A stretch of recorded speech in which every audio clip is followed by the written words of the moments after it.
योगी आदित्यनाथ जी को उनके आशीर्वचन हेतु आमंत्रित करता हूं। करतल ध्वनि के साथ स्वागत करें माननीय मुख्यमंत्री महोदय का। भारत माता की, भारत माता की, भारत माता की। वंदे वंदे वंदे।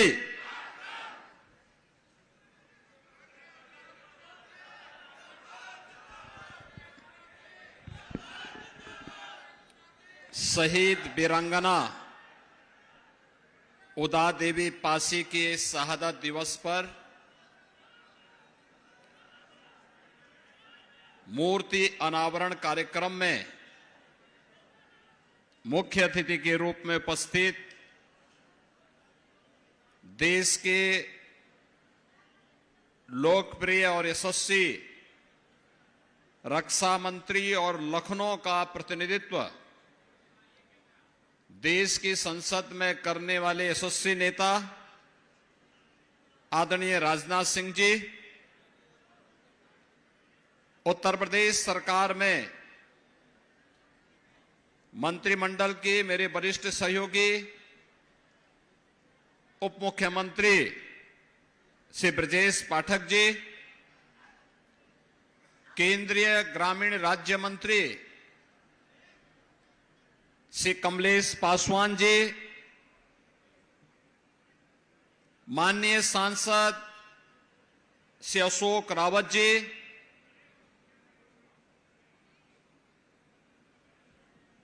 पूर्व केंद्रीय मंत्री श्री कौशल किशोर जी, इस क्षेत्र के लोकप्रिय विधायक श्री राजेश्वर सिंह जी, कार्यक्रम के आयोजक युवा नेता श्री नीरज सिंह जी, विधान परिषद सदस्य श्री रामचंद्र प्रधान जी, विधान परिषद सदस्य श्री मुकेश शर्मा जी, हमारे सभी मंच पर उपस्थित सम्मानित जनप्रतिनिधिगण, पासी स्वाभिमान मंच से जुड़े हुए सभी पदाधिकारीगण और भारी संख्या में भारत माता के अमर सपूतों के प्रति नमन करने के लिए उपस्थित सभी मेरे बहन और भाइयों, मैं सबसे पहले देश के प्रथम स्वातंत्र्य समर की अमर सेनानी शहीद वीरांगना उदा देवी पासी की स्मृतियों को नमन करते हुए आज उनके शहादत दिवस पर प्रदेश सरकार और प्रदेशवासियों की ओर से उन्हें विनम्र श्रद्धांजलि अर्पित करते हुए आज के समारोह के मुख्य अतिथि केंद्रीय रक्षा मंत्री आदरणीय राजनाथ सिंह जी का हृदय से स्वागत करता हूं, अभिनंदन करता हूं और आप सबका भी मैं हृदय से अभिनंदन करता हूं। बहनों और भाइयों,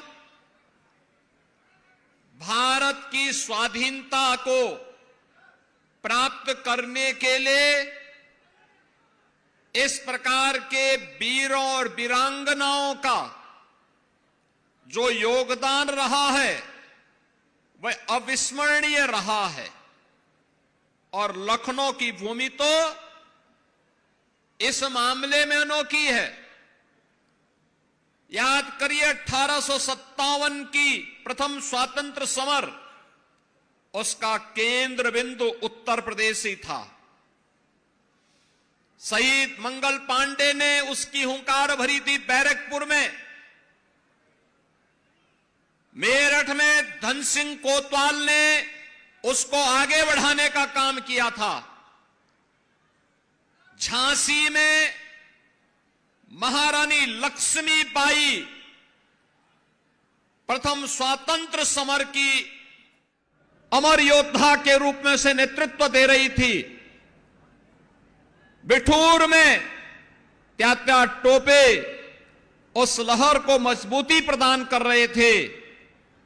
लखनऊ में बेगम हजरत महल उसको नई ऊंचाइयां दे करके वीरांगना उदा देवी पासी जैसे अमर सेनानियों के साथ मिलकर के विदेशी फिरंगियों को भगाने के लिए जिस प्रथम स्वातंत्र समर को आगे बढ़ाए थे, उस प्रथम स्वातंत्र समर की अमर योद्धा के रूप में वीरांगना उदा देवी का स्मरण हम सब करते हैं। वह न केवल नारी जाति के लिए बल्कि हर हिंदुस्तानी के लिए एक प्रेरणा है, इसलिए इस अवसर पर मैं उनकी स्मृतियों को नमन करता हूं। बहनों और भाइयों, उन्होंने विदेशी हुकूमत की चूलों को हिलाने के लिए और उनके अत्याचार का जवाब देने के लिए कहते हैं कि 16 नवंबर 1857 को लखनऊ के सिकंदराबाद बाग में पीपल के वृक्ष पर चढ़कर उन्होंने 36 अंग्रेज सैनिकों को ढेर करने का काम किया था और उनका नाम भारत के इतिहास में अमर हुआ है। यानी वीरांगना उदा देवी का यह बलिदान हमें इस बात की प्रेरणा देता है कि अन्याय बड़ा हो, क्रोध उससे भी बड़ा होना चाहिए। और ये प्रतिरोध उन्होंने उस समय देश के क्रांतिकारियों और देश के युवाओं को इस अन्याय के खिलाफ लड़ने के लिए उन्होंने पूरी प्रतिबद्धता के साथ उस समय अपना योगदान दिया। बहनों और भाइयों, उत्तर प्रदेश में डबल इंजन की सरकार है। आदरणीय प्रधानमंत्री नरेंद्र मोदी जी के मार्गदर्शन में विरासत के सम्मान की बात जब होती है तो विरासत के सम्मान की बात अगर काशी में काशी विश्वनाथ धाम और अयोध्या में श्री राम जन्मभूमि पर भगवान राम के भव्य मंदिर के निर्माण का है, तो लखनऊ में महाराजा बिजली पासी किला के पास उसके सुंदरीकरण के कार्य के साथ ही लाइट एंड साउंड का कार्यक्रम भी ये डबल इंजन की सरकार ने ही, भारतीय जनता पार्टी की ही सरकारों ने उस कार्यक्रम को आगे बढ़ाया। ये मेरा सौभाग्य है महाराजा बिजली पासी किला में वहां के कार्यक्रमों में उस समय के सांसद और पूर्व केंद्रीय मंत्री श्री कौशल किशोर जी के साथ मुझे वहां जाने का अवसर प्राप्त हुआ था।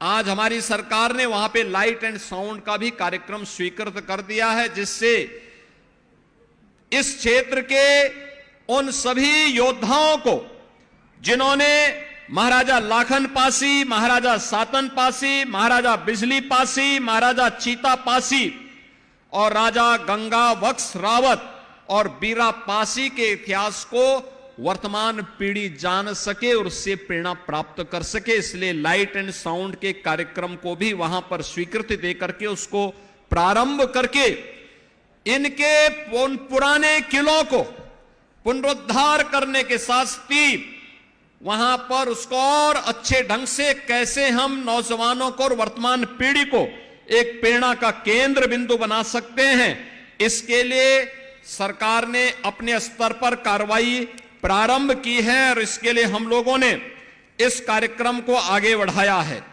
बहनों और भाइयों, यही नहीं, प्रदेश सरकार ने इस पूरे अभियान को हर क्रांतिकारी के, हर बलिदानी के, भारत माता के उस हर सपूत के योगदान को पाठ्यक्रम का हिस्सा भी बनाया है। आप देखते होंगे, अगर आप बेसिक शिक्षा परिषद की पुस्तकों में देखेंगे तो एक पुस्तक हमने अतिरिक्त उपलब्ध करवाई है बच्चों को, और वह पुस्तक स्थानीय स्तर पर, जनपद स्तर पर, रीजनल स्तर पर और प्रदेश स्तर पर उन पाठ्यक्रमों का हिस्सा अलग अलग कक्षाओं में हम लोगों ने उन महापुरुषों के बारे में वर्तमान पीढ़ी जान सके, इस कार्यक्रम को आगे बढ़ाने का काम किया है। मुझे बताते हुए प्रसन्नता है हमारी सरकार ने प्रदेश में गठन होने के बाद 3 नई पीएसी की बटालियन गठित की। महिला बटालियन का नामकरण पहले तो हम लोगों ने प्रदेश में, उत्तर प्रदेश पुलिस बल में हम लोगों ने अब तक 2,19,000 पुलिस की भर्ती पिछले 8 वर्ष में की है और इसमें अनिवार्य रूप से व्यवस्था की है कि 20% महिलाएं भर्ती हों और 3 पीएसी की महिला बटालियन का गठन किया। इन्हें तीनों को 1857 की उन महान वीरांगनाओं के नाम पर लखनऊ में पीएसी की जो बटालियन स्थापित हो रही है, उस बटालियन का नाम हमने वीरांगना उदा देवी के नाम पर ही रखा है और वहां पर हमारी सरकार उनके आदमकद प्रतिमा की स्थापना का कार्य भी कर रही है। गोरखपुर में जो महिला बटालियन गठित हो रही है उसको वीरांगना झलकारीबाई कोरी के नाम पर, और बदायूं में जो बटालियन गठित हो रही है उस बटालियन का नाम रखा है वीरांगना अवंतीबाई लोधी के नाम पर।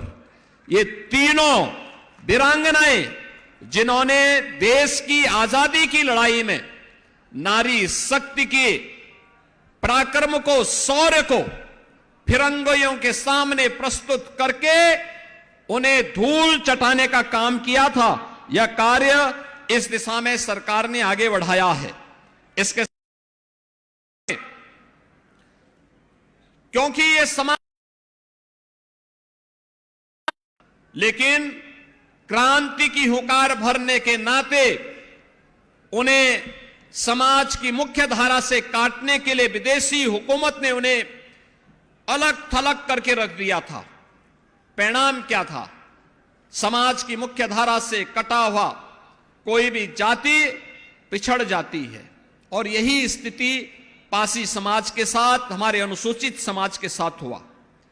आज डबल इंजन की सरकार इस दिशा में कार्य कर रही है। लखनऊ में हमारी सरकार के द्वारा बाबा साहब डॉक्टर भीमराव अंबेडकर जी का एक स्मारक और सांस्कृतिक केंद्र के निर्माण का कार्य युद्ध स्तर पर चल रहा है, जिसमें अनुसूचित जाति से जुड़े हुए छात्रों को शोध करने के साथ साथ उच्च शिक्षा के लिए हम लोग वहां पर स्कॉलरशिप की व्यवस्था भी करने जा रहे हैं। 62 जनपदों में 109 सर्वोदय विद्यालय की स्थापना का कार्य भी हमारा या तो संपन्न हो चुका है या उन कार्यों को हम लोग मजबूती के साथ आगे बढ़ाए हैं, जहां पे आश्रम पद्धति विद्यालय के माध्यम से छात्र छात्राओं को रहने, उनकी सारी व्यवस्था वहां पे सरकार के स्तर पर प्रारंभ की गई है।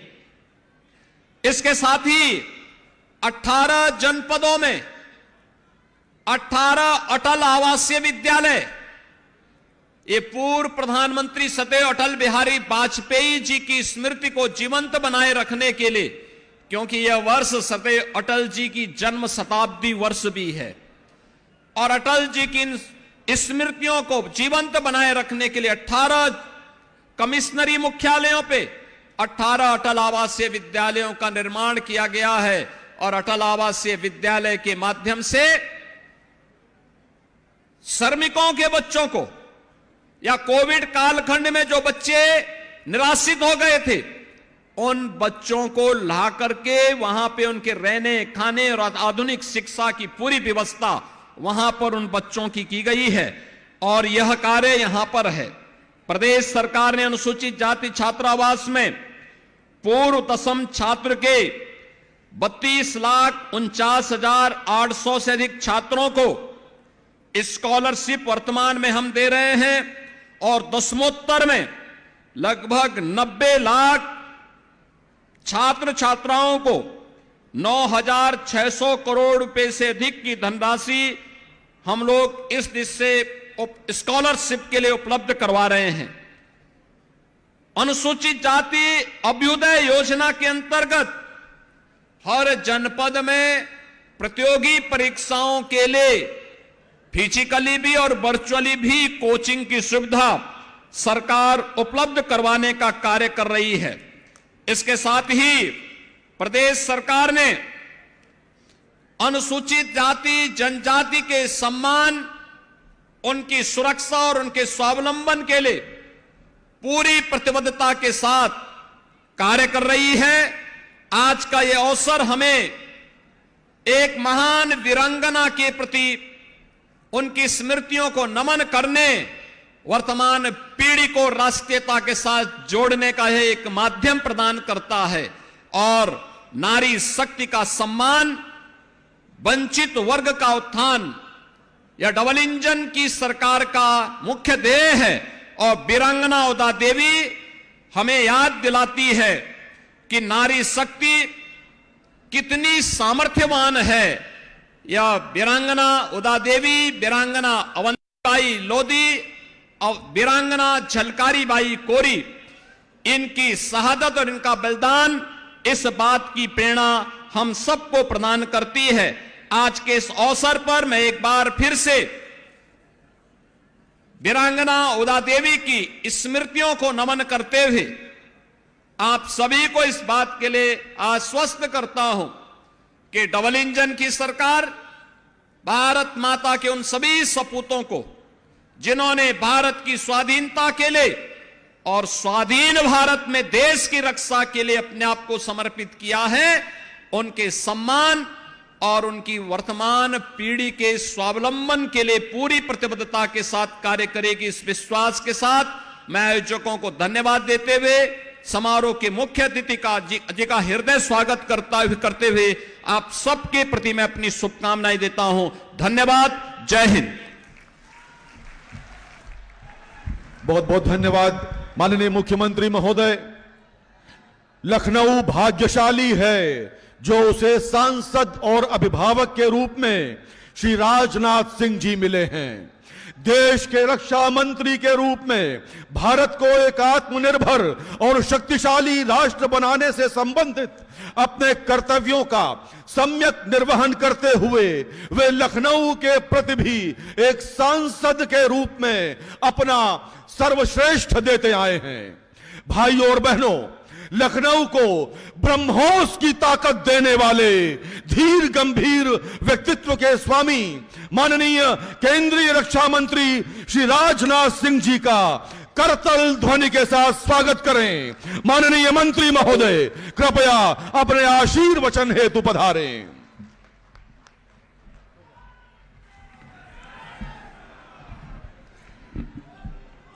बोलिए भारत माता की, भारत माता की।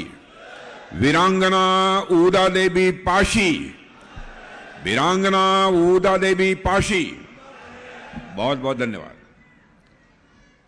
हमारे उत्तर प्रदेश के लोकप्रिय यशस्वी मुख्यमंत्री, जिन्होंने कि उत्तर प्रदेश को विकास के मामले में पूरे हिंदुस्तान में ऊंचाई देने का काम किया है, ऐसे हमारे माननीय मुख्यमंत्री श्री योगी आदित्यनाथ जी, केंद्रीय मंत्री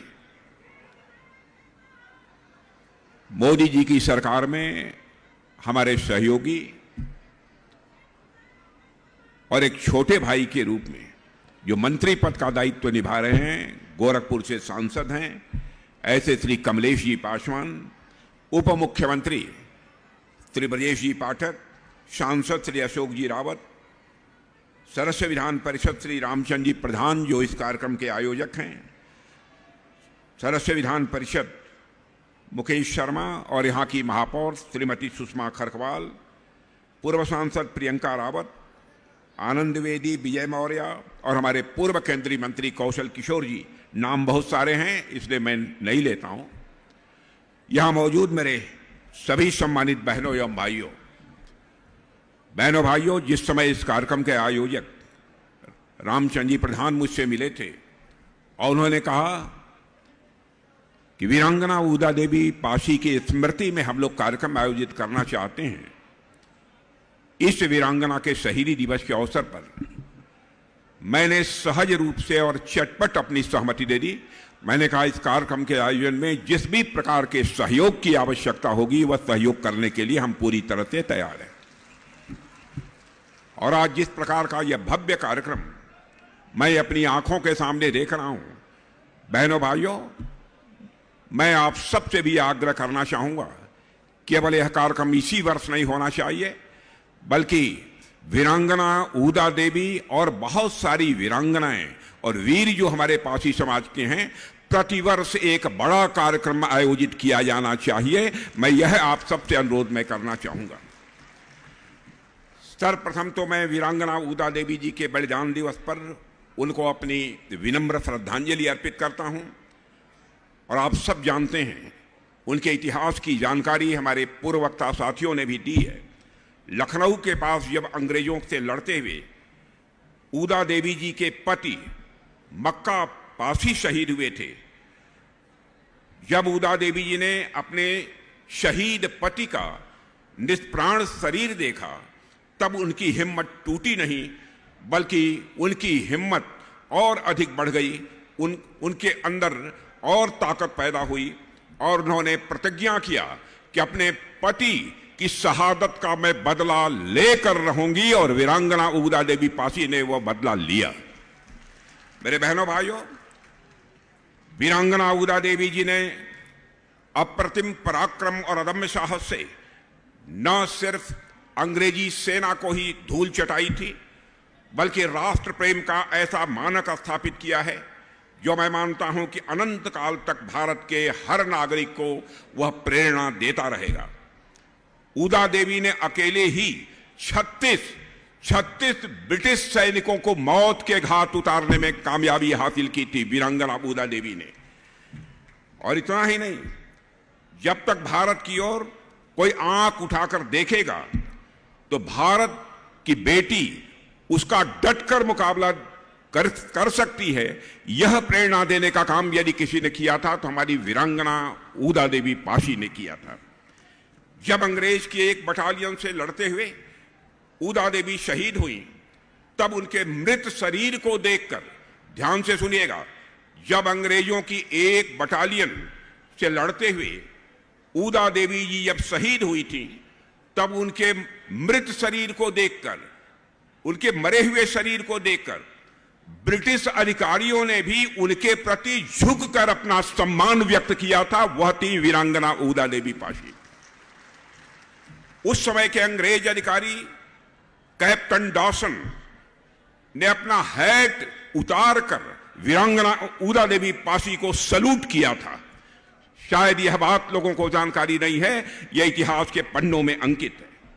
साथियों, वीरांगना ऊदा देवी न केवल पासी समाज बल्कि पूरे देश को गौरवान्वित उन्होंने किया है। प्रत्येक भारतीय को उन पर गौरव की अनुभूति होनी चाहिए। आज लखनऊ में आप सबके बीच ऊदा देवी जी से जुड़े इस कार्यक्रम में उपस्थित होकर सचमुच मुझे प्रसन्नता भी हो रही है और मैं अपने को गौरवान्वित भी महसूस कर रहा हूं। दलित समाज से आई वीरांगना ऊदा देवी ने लखनऊ के इसी क्षेत्र में अपना बलिदान दिया है। दलित समाज से आए एक और महान व्यक्ति और हम सभी के पूजनीय बाबा साहब भीमराव अंबेडकर से भी हमारे इस लखनऊ का एक खास रिश्ता रहा है। बाबा साहब के लिए गुरु समान बोधानंद जी और उन्हें दीक्षा प्रदान करने वाले भदंत प्रज्ञानंद जी लखनऊ में ही रहते थे, जिसके कारण लखनऊ को बाबा साहब की स्नेह भूमि के रूप में भी हम सब जानते हैं। साथियों, ऐसी भूमि जो ऊदा देवी जी और बाबा साहब अंबेडकर से जुड़ी हो, मेरी कर्मस्थली होना, मैं मानता हूं यह हमारे लिए अत्यंत गौरव और यह सम्मान का विषय है। बहनों भाइयों, आज ऊदा देवी का बलिदान दिवस है। आज उन्हें याद करने का दिन है। हम उन्हें उनके मातृभूमि के प्रति समर्पण और त्याग के लिए पुनः याद करते हैं, लेकिन उनकी गौरव गाथा को दो और वजहों से याद किया जाना चाहिए। पहली बात, ऊदा देवी जी की कहानी हमें आत्मसम्मान सिखाती है, हमारे अंदर स्वाभिमान की भावना पैदा करती है। 1857 की क्रांति के इतिहास में ऊदा देवी पासी ने न केवल अंग्रेजी हुकूमत को ही चुनौती दी थी, बल्कि उस सामाजिक व्यवस्था को भी चुनौती दी थी जिसने उनके समाज को सदियों तक हाशिए पर रखा। उस व्यवस्था को भी उदा देवी पाशी ने चुनौती दी थी। उन्होंने यह सिद्ध किया कि देशभक्ति और वीरता किसी जाति या वर्ग की सीमा में नहीं बांधी जा सकती है। देशभक्ति और वीरता किसी जाति की सीमा में नहीं बांधी जा सकती है।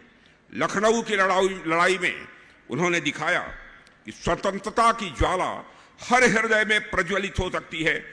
वह समाज चाहे सबसे उपेक्षित ही क्यों न हो, उसके हृदय में भी यह देशभक्त की ज्वाला सदैव प्रज्वलित रहती है। दूसरा, उदा देवी की कहानी ने आजादी की लड़ाई में महिलाओं की भूमिका को रोशन किया है। वे हमें याद दिलाती हैं कि यदि महिलाएं बंदूक का उपयोग कर सकती हैं तो युद्ध में लड़ सकती हैं और ब्रिटिश सैनिकों को वह मार सकती हैं, तो वे किसी भी मामले में पुरुषों से कम नहीं हैं। और इसीलिए उदा देवी को न केवल उनकी वीरता के लिए याद किया जाएगा, बल्कि मैं मानता हूं कि उन्हें एक ऐसे लीडर के रूप में भी याद किया जाना चाहिए जिन्होंने दलित समाज से आने वाली महिलाओं को ब्रिटिश शासन के खिलाफ हथियार उठाकर लड़ने के लिए संगठित करने में भी अपनी महत्वपूर्ण भूमिका निभाई थी।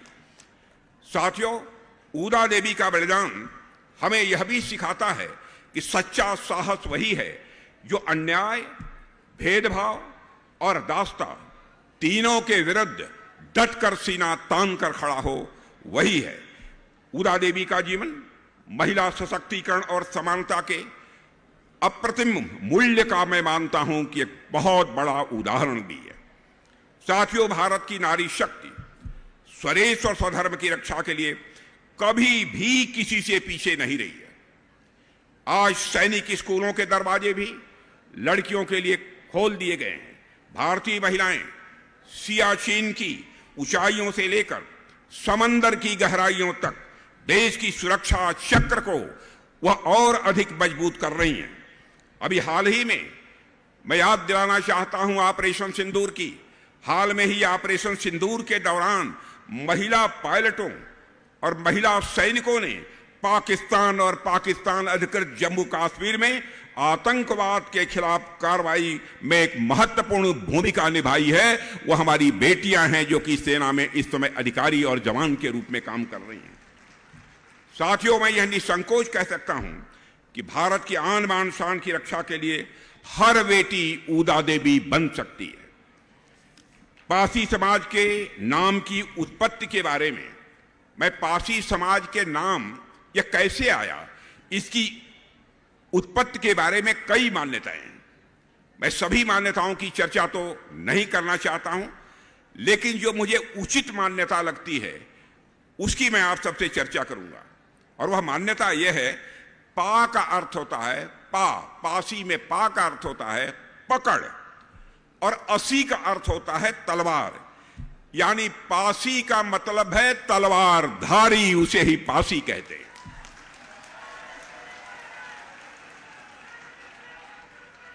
एक और मान्यता भारत के 1971 के एक ऑफिशियल डॉक्यूमेंट में जो दर्ज है, मैं उसकी बात करना चाहता हूं।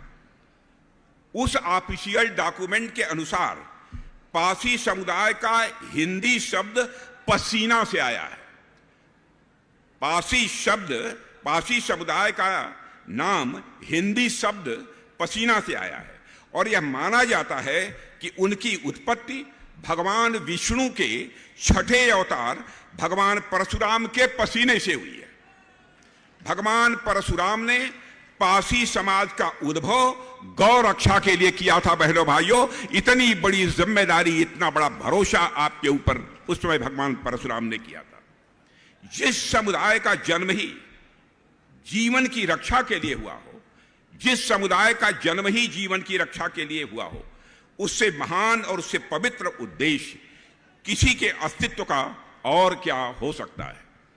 पासी समाज के मूल में करुणा है, साहस है और कर्तव्य है। पासी समुदाय के जीवन का मूल्य उद्देश्य ही संरक्षण और सेवा रहा है मेरे बहनों भाइयों।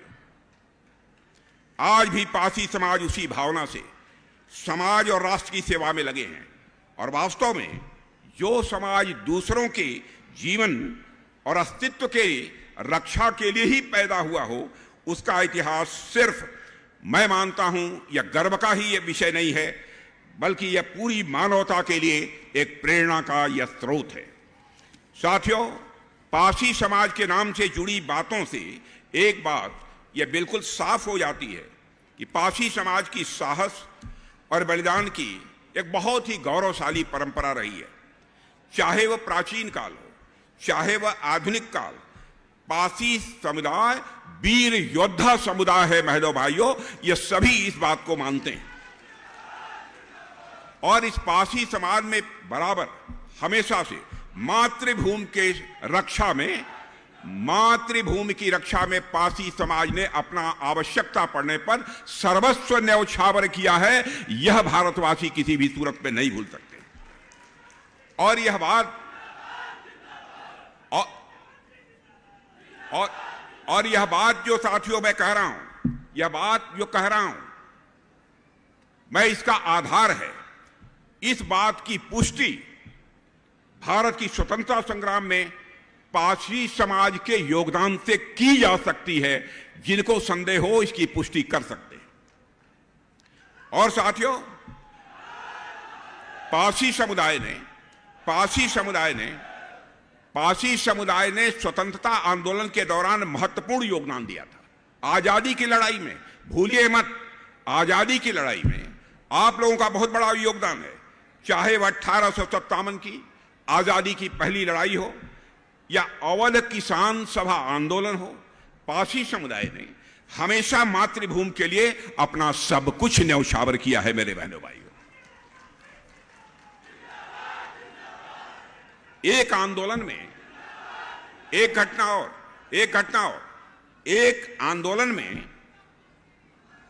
आंदोलन में मदारी पासी, आप लोगों ने नाम सुना होगा, एक आंदोलन में मदारी पासी का योगदान कोई नहीं भूल सकता। मेरे बहनों भाइयों, मदारी पासी जी ने अन्याय के खिलाफ विद्रोह का बिगुल फूंका।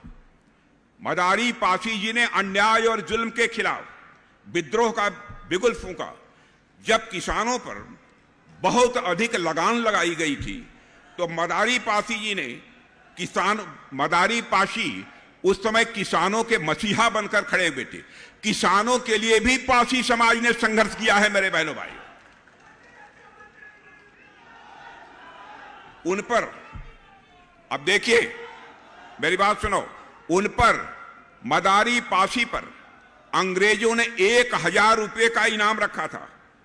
लेकिन मदारी पासी जी की बहादुरी, मदारी पासी का वह फितरत देखो मेरे बहनों भाइयों। 1000 का इनाम, उस समय का 1000 आजकल शायद करोड़ हो जाए। अंग्रेज मदारी पासी को पकड़ नहीं पाए। लाख कोशिशों के बावजूद मैं मदारी पासी जी को भी आज के अवसर पर अपनी श्रद्धांजलि अर्पित करता हूं।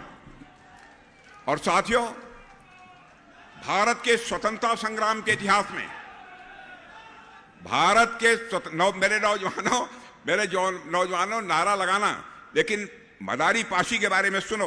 पासी समाज का कितना बड़ा योगदान रहा है, इसके बारे में आप सबको जानकारी होनी चाहिए। भारत के स्वतंत्रता संग्राम को इस तरह प्रस्तुत किया गया मानो आजादी की लड़ाई एक ही पार्टी और कुछ विशेष वर्गों ने ही यह लड़ाई लड़ी हो। एक यह धारणा बनाने की कोशिश की गई और इससे लोगों के मन में यह भ्रम पैदा हो गया कि स्वतंत्रता संग्राम का नेतृत्व कुछ गिने चुने लोगों ने किया है, कुछ गिने चुने परिवारों ने किया था। परिणाम स्वरूप उन हाशिए पर रहे समुदायों के संघर्ष और बलिदान को नजरअंदाज कर दिया गया, जिन्होंने भारत की स्वतंत्रता में, भारत को आजादी दिलाने में अपना सर्वस्व न्यौछावर कर दिया था। उनके योगदान को नकार दिया गया। पारसी समाज जैसे समुदाय जिन्होंने अपने पराक्रम, अपने त्याग और संघर्ष से आजादी के आंदोलन को मजबूती दी थी। आप लोगों ने आजादी के आंदोलन को मजबूती दी है मेरे बहनों भाइयों। और वो आपको जो उचित स्थान इतिहास में मिलना चाहिए था नहीं मिला, जबकि वे भी इस महान यात्रा के समान रूप से भागीदार रहे हैं और उसके नायक भी थे।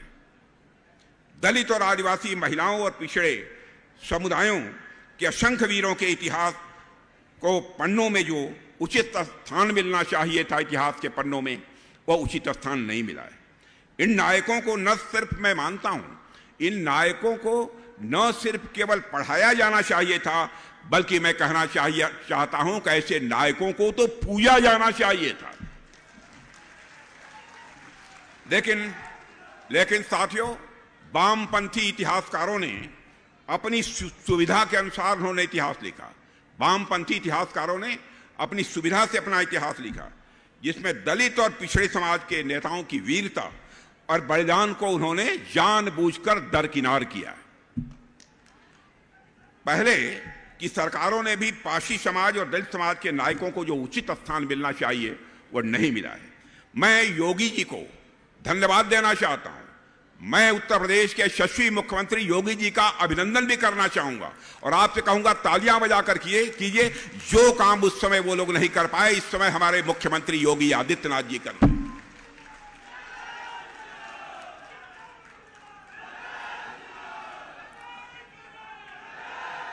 और साथियों,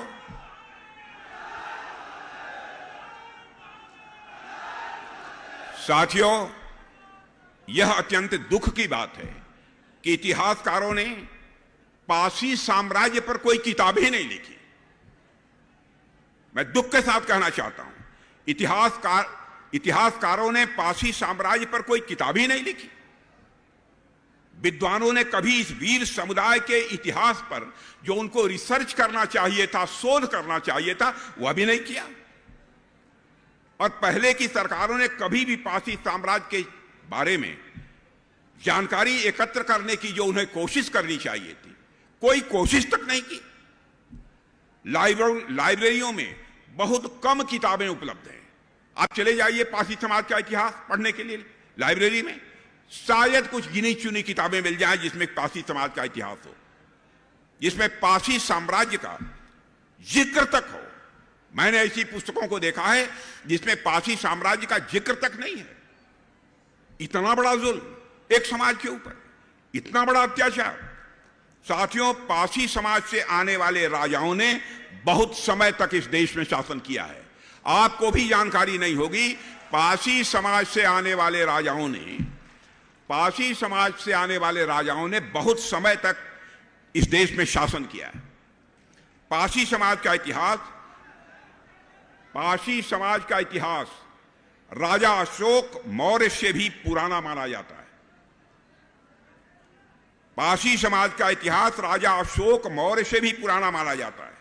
मैं आज पासी समाज और हम सभी के नायक महाराजा बिजली पासी जी का भी यहां पर स्मरण करना चाहता हूं। राजा पृथ्वीराज चौहान की समकालीन महाराजा बिजली पासी जी ने न केवल बिजनौर की स्थापना की, बल्कि अपनी दूरदर्शिता और नेतृत्व से इस क्षेत्र में एक विशाल और समृद्ध, एक धनवान, एक राज्य भी स्थापित किया था। उन्हें के शासनकाल की समृद्धि का, उनके शासन काल की जो समृद्धि रही है, उसका अंदाज इस बात से लगाया जा सकता है कि उन्होंने 12 मजबूत किलों का निर्माण कराया था। 12 मजबूत किलों का निर्माण करवाया था। यह न केवल उनकी समृद्धि का प्रतीक है, बल्कि उनकी शक्ति और रणनीतिक कुशलता का भी इससे एक परिचय मिलता है। अवध का यह क्षेत्र आज भी सम्मान के साथ साथियों महाराजा बिजली पासी को याद करता है। लेकिन यह केवल इतिहास की विफलता ही से नहीं मानता हूं, बल्कि हमारी सामूहिक जिम्मेदारी की भी कहीं न कहीं कोई कमी रही है कि पासी समाज का जैसा इतिहास लिखा जाना चाहिए था, नहीं लिखा गया। हमने अपने पूज्य पुरुषों को भुला दिया। हमने उन वीरों और समुदायों को भुला दिया जिन्होंने बिना किसी चाहत के इस राष्ट्र की आजादी के लिए अपना सब कुछ न्यौछावर कर दिया था। साथियों, महाराजा बिजली पासी, महाराजा सतान पासी, महाराजा लाखन पासी, महाराजा सुहेलदेव, महाराजा छेटापासी, महाराजा दालदेव, राजा गंगा वक्सरावत, झलकारी बाई, अवंती बाई और महावीरी देवी, ये वो नाम हैं जो कि सोने के अक्षरों में अंकित किए जाने चाहिए, लेकिन अंकित नहीं किए गए। लेकिन साथियों, मुगलों के इतिहास को बढ़ा चढ़ाकर बताने वाले इतिहासकारों ने इन नामों को सम्मान जो देना चाहिए नहीं दिया। हमारे इतिहास की किताबों में भी जो उन्हें मान्यता मिलनी चाहिए थी, नहीं मिली। यह हमारा दायित्व है, मैं मानता हूं हमारा दायित्व है कि हम उस विस्मृत इतिहास को पुनः सामने लाएं। जो इतिहास भुलाने की कोशिश की गई है, मैं आप सबसे भी निवेदन करना चाहता हूं, अन्य विद्वानों से भी आग्रह करना चाहता हूं, हम उस भूले और बिसरे इतिहास को हम पुनः सामने लाएं, ताकि पारसी समाज जैसे समुदायों का योगदान देश की चेतना में फिर से एक बार जागृत हो सके। मित्रों, मैं यह चाहता हूं, क्योंकि राष्ट्र की असली ताकत तभी पूरी तरह प्रकट होती है जब हर वर्ग, हर समुदाय, हर बलिदान को जो उसका सम्मानजनक स्थान मिलना चाहिए, वह सम्मानजनक स्थान मिले। साथियों, जब वर्ष 2000 में एनडीए की हमारी सरकार बनी थी, आदरणीय अटल बिहारी वाजपेयी जी प्रधानमंत्री थे, तब हमने राजा बिजली पासी जी की स्मृति में डाक टिकट जारी करके उनको अपनी श्रद्धांजलि अर्पित की थी। बहनों भाइयों, श्रद्धेय अटल बिहारी वाजपेयी जी के शासनकाल की बात मैं कर रहा हूं। उस समय मैं यहां का मुख्यमंत्री था। हमारी सरकार ने ऐसे गुमनाम नायकों को भी सामने लाने का कार्य किया है, जिनके योगदान में स्वतंत्रता संग्राम को एक नई दिशा देने में बहुत ही अहम भूमिका निभाई है। उनके बलिदान और संघर्ष को याद करना और सम्मान देना, मैं मानता हूं कि हमारा और आपका सभी का यह कर्तव्य बनता है, मेरे बहने भाइयों। और इसी क्रम में हमारी उत्तर प्रदेश सरकार ने और हमारे यहां के यशस्वी लोकप्रिय मुख्यमंत्री माननीय योगी आदित्यनाथ जी ने पारसी समाज के वीरों और वीरांगनाओं को पाठ्यक्रम में हिस्सा बनाए जाने का जो फैसला किया है, उसके लिए मैं आप सबकी तरफ से उनका अभिनंदन करना चाहता हूं, उनको मैं बधाई देता हूं।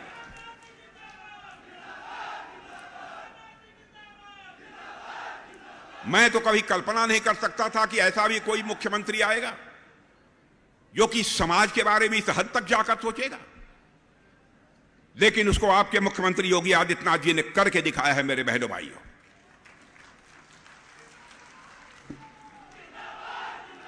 बहराइच में महाराजा सुहेलदेव जी, अरे सुन भाई, बहराइच में महाराजा सुहेलदेव जी का भव्य स्मारक भी बनाया गया है। ऐसा ही भव्य स्मारक महाराजा बिजली पासी का लखनऊ में भी बनने जा रहा है। मुख्यमंत्री जी ने कहा है, और इस निर्णय की जो मुख्यमंत्री जी ने यह फैसला किया है, योगी आदित्यनाथ जी, इसकी भी बहनों भाइयों सराहना की जानी चाहिए, ताकि इन सब सारे बहादुरों के बारे में, वीरों के बारे में आम लोगों को भी जानकारी हो सके। और साथियों, मैं याद दिलाना चाहता हूं, कल से ही जनजातीय गौरव दिवस भी कल मनाया गया था सारे देश भर में। जनजातीय समुदाय के बलिदान, संस्कृति और विरासत के सामने लाने के लिए हमारे प्रधानमंत्री नरेंद्र मोदी जी द्वारा जनजातीय गौरव वर्ष मनाने की घोषणा भी पहले ही की गई थी। इससे यह सुनिश्चित हुआ है कि जनजातीय स्वतंत्रता सेनानियों की विरासत के बारे में हमारे देश के लोग आज कुछ जान पा रहे हैं, आज कुछ समझ पा रहे हैं, और देशभक्ति के लिए स्वाभाविक रूप से वह प्रेरित हो रहे हैं। साथियों, हमारा हमेशा से यही लक्ष्य रहा है कि दलित समाज के नायकों को सब लोग जानें। हम लोगों की बराबर कोशिश रही है, जिससे समाज में एकता बढ़ेगी, दूरी नहीं बढ़ेगी। यदि दलित समाज के नायकों को सभी लोग जानेंगे तो समाज में एकता बढ़ेगी, विश्वास बढ़ेगा और एक दूसरे के लिए सम्मान भी बढ़ेगा। यह हमारा सौभाग्य है कि हमें बाबा साहब भीमराव अंबेडकर से जुड़ी जगहों को पंच तीर्थ के रूप में विकसित करने का मौका मिला। इससे भारत के लोग बाबा साहब के जीवन के बारे में, और अधिक जान सकेंगे। इसके लिए श्रेय यदि दिया जाना चाहिए तो भारत के यशस्वी प्रधानमंत्री श्री नरेंद्र मोदी जी को इसका श्रेय दिया जाना चाहिए। साथियों, होगा क्या? ऐसे महापुरुषों के जीवन से हम समानता के मूल्य सीखेंगे।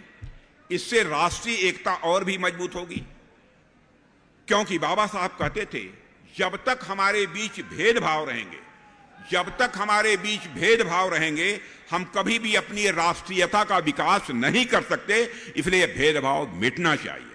और जो भी सुझाव मैंने दिया है, यदि ये सब सारे कदम उठाए जाते हैं तो मैं समझता हूं कि आपस की दूरी और आपस का भेदभाव यह स्वाभाविक रूप से समाप्त होगा।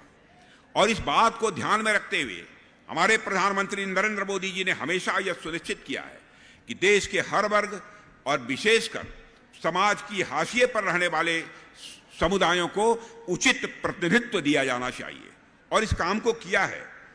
उन्हें अपनी बात रखने के लिए स्थान मिलना चाहिए। यह है हमारे प्रधानमंत्री की सोच। और प्रधानमंत्री मोदी जी ने मंत्रिमंडल में भी इस बात का ध्यान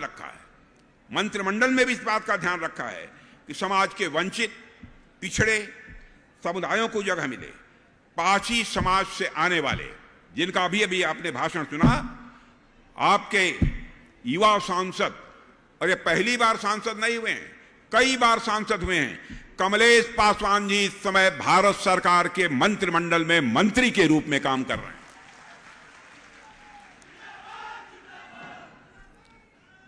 बहनों भाइयों, यह राजनीति केवल सत्ता हासिल करने के लिए नहीं की जानी चाहिए। राजनीति की जानी चाहिए तो समाज बनाने के लिए राजनीति की जानी चाहिए। और यह हम लोगों की राजनीति वही राजनीति है जो सबका साथ, सबका विकास, सबका विश्वास और सबका प्रयास की भावना को साकार करने की पूरी कोशिश कर रही है। कोई भी देश या समाज, मेरे साथियों, सिर्फ इस बात से नहीं जाना जाता है कि सक्षम वर्गों के लोग कितना कर पाए हैं, बल्कि इस बात से जाना जाता है कि वंचित वर्ग के प्रति कितना वह समाज संवेदनशील है। हमारी सरकार का बराबर यह लक्ष्य रहा है कि वंचित वर्ग और अधिक सशक्त हो, और बराबर उसकी हम लोग चिंता कर रहे हैं। चाहे हमारी उत्तर प्रदेश सरकार हो अथवा केंद्रीय सरकार हो, हमारी सरकारी योजनाओं में, सरकार की योजनाओं में सबसे अधिक, सरकार की जो योजनाएं केंद्र की हो अथवा प्रदेश की, सबसे अधिक लाभ पहुंचा है तो हमारे समाज के वंचित वर्ग को हम लोगों ने लाभ पहुंचाने की कोशिश की है। मेरे बहनों भाइयों, ये लाभकारी योजनाएं उस सेवा अभियान का हिस्सा हैं जो हमारी सरकार 11 वर्षों से एससी, एसटी और ओबीसी और अन्य वंचित वर्ग के लिए चला रही है। हमारा मानना है कि समाज कल्याण का रास्ता सामाजिक न्याय से ही होकर गुजरता है। समाज कल्याण का रास्ता सामाजिक न्याय से ही होकर गुजरता है। इसलिए हमारी प्राथमिकता में हमेशा से ही समाज कल्याण के लिए सामाजिक न्याय रहा है। बहनों भाइयों, बातें बहुत सारी हैं। कैसे सरकारी छात्रवृत्तियां दी जा रही हैं, Ambedkar social innovation and incubation mission स्थापित किए गए हैं, बहुत सारे काम किए गए हैं। सारे कामों की यदि मैं चर्चा करूंगा तो एक लंबा समय लगेगा। इसलिए मैं आप सबसे यही कहना चाहता हूं, चाहे हमारी केंद्र की सरकार हो, चाहे हमारे यहां पर श्री योगी आदित्यनाथ जी की सरकार हो, इनके द्वारा किए गए जो प्रयास हैं, यह प्रयास यह दर्शाते हैं कि सरकार हमारी सामाजिक न्याय के लिए, सरकार के लिए सामाजिक न्याय यह केवल नारा नहीं है बहनों भाइयों, बल्कि हम लोग इसे अपना मिशन बनाकर चल रहे हैं। इस रूप में हमारी सरकारें काम कर रही हैं। बाबा साहब मानते थे कि जहां भी सामाजिक व्यवस्था नैतिक और समतामूलक नहीं होगी, जहां पर सामाजिक व्यवस्था नैतिक और समतामूलक नहीं होगी, उस समाज में लोकतंत्र लंबे समय तक जीवित नहीं रह सकता है। यह बाबा साहब भीमराव अंबेडकर का मानना था। इसलिए हमारा लक्ष्य है कि समाज का हर वर्ग, चाहे वह किसी भी जात, वर्ग अथवा समुदाय से हो, देश की प्रगति में वह बराबर का भागीदार बने, यह कोशिश होनी चाहिए। और हमारी दोनों सरकारें, प्रदेश और केंद्र की, यह कोशिश कर रही हैं। साथियों, इस अवसर पर मैं रामचंद्र जी प्रधान और उनकी पूरी टीम, सबका नाम मैं नहीं ले पा रहा हूं, पूरी टीम को मैं बधाई देना चाहता हूं कि आप लोगों ने इतना भव्य कार्यक्रम आयोजित किया है। और मैं यह भी मैं कहना चाहता हूं और मैं ये कहना चाहता हूं, कार्यक्रम बड़ा हो अथवा छोटा हो, कार्यक्रम बड़ा हो अथवा छोटा हो, प्रतिवर्ष यह कार्यक्रम करना चाहिए। जो भी इस संगठन है वह जिम्मेदारी लें। और जहां तक मुख्यमंत्री का प्रश्न है, मुख्यमंत्री जी ने हर प्रकार का सहयोग देने का आप सबको आश्वासन दिया है। इसलिए अंत में इससे ज्यादा कुछ न कहते हुए मैं वीरांगना ऊदा देवी जी को नमन करता हूं और मैं आशा करता हूं कि ऐसे आयोजनों से पारसी समाज के योगदान के बारे में लोगों को और अधिक जानकारी मिलेगी। इन्हीं शब्दों के साथ आप सबको धन्यवाद देते हुए अपना निवेदन समाप्त करता हूं। आप सबको बहुत बहुत धन्यवाद। बोलिए भारत माता की, भारत माता की। वीरांगना ऊदा देवी, वीरांगना ऊदा सृजन देवी की प्रतीक, संस्कार की जननी और नए भारत की पहचान।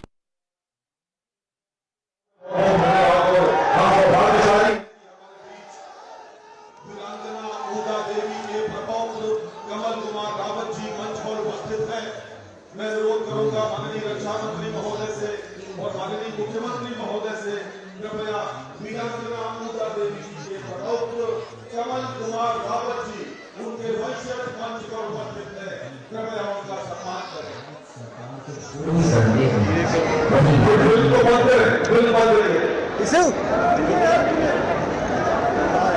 श्री कमल कुमार रावत प्रपौत्र वीरांगना ऊदा देवी समय मंच पर है। उत्तर प्रदेश सरकार के माननीय मुख्यमंत्री महोदय और केंद्रीय रक्षा मंत्री महोदय उनका सम्मान कर रहे हैं। मित्रों, मुझे लगता है आप सब जो यहाँ पर उपस्थित हैं कृपया एक बार जोरदार तालियां बजाएंगे वीरांगना ऊदा देवी की स्मृति में। उनके वंशज, उनके प्रभाव सम्मानित हो रहे हैं। और अब मैं धन्यवाद ज्ञापन के लिए